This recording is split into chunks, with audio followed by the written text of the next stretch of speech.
They So really need it. did the man go dead? Is he dead?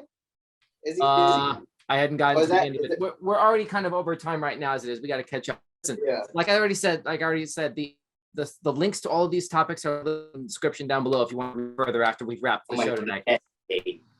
Come on. There we go. Take the glasses on and investigate. Okay, so here we go. This is from SciTech Daily. Teaching physics to artificial intelligence can allow it to make new discoveries all on its own. Nope, they need to stop. They need to stop it right now.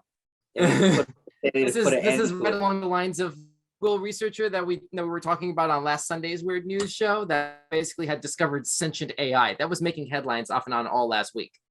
Right. Like we're dangerously close to a singularity if not already there. According to researchers at Duke University, incorporating known physics into machine learning algorithms can help the enigmatic black boxes attain new levels of transparency and insight into the characteristics of materials. The algorithm was essentially forced to show its work since it first had to take into account the known physical restrictions of a metamaterial. Let me see. Oh, sorry, I skipped ahead a bit. Researchers used a sophisticated machine algorithm in one of the first efforts of its type to identify characteristics of materials, metamaterials, and to predict how they interact with electromagnetic fields. Yeah, I would have just called it unobtainium, you know. The method not only enabled the algorithm to predict the properties of the unobtainium with high accuracy, but it also did it more quickly and with additional insights than earlier approaches. So AI is borderline sentient. You can talk to it, it can learn from you, and it can sort of get a closer and more accurate and dense grasp of the universe and the physics of how the universe works than humans. And then they're gonna start feeling, and they're gonna start feeling emotions, and they're gonna start understanding humor, and they're gonna start, boy, it's gonna be crazy. And listen, Star Trek, right? Star Trek basically saying that kind of technology didn't come out to like 2300. You know what I'm saying? Basically, we're way ahead of schedule. We're good 280 years ahead of schedule. You see what I'm saying? That's what I'm saying.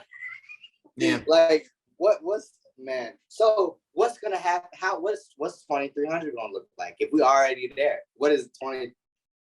That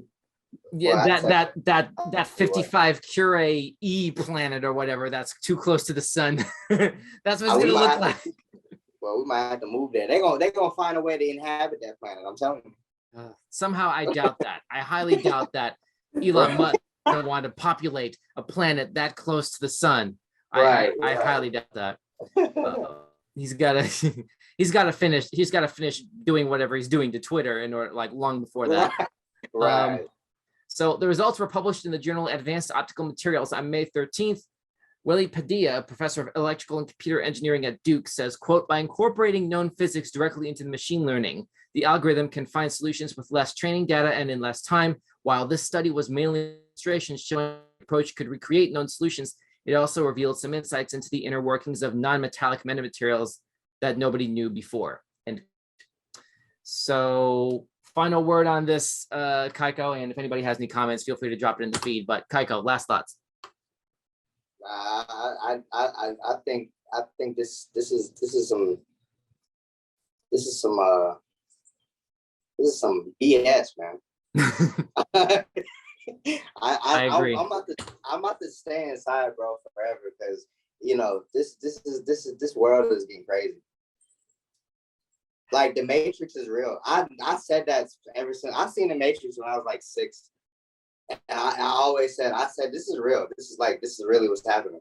Yeah. Like, and that's what's happening. I see it. And so let's move on, and because we're dwelling on this now.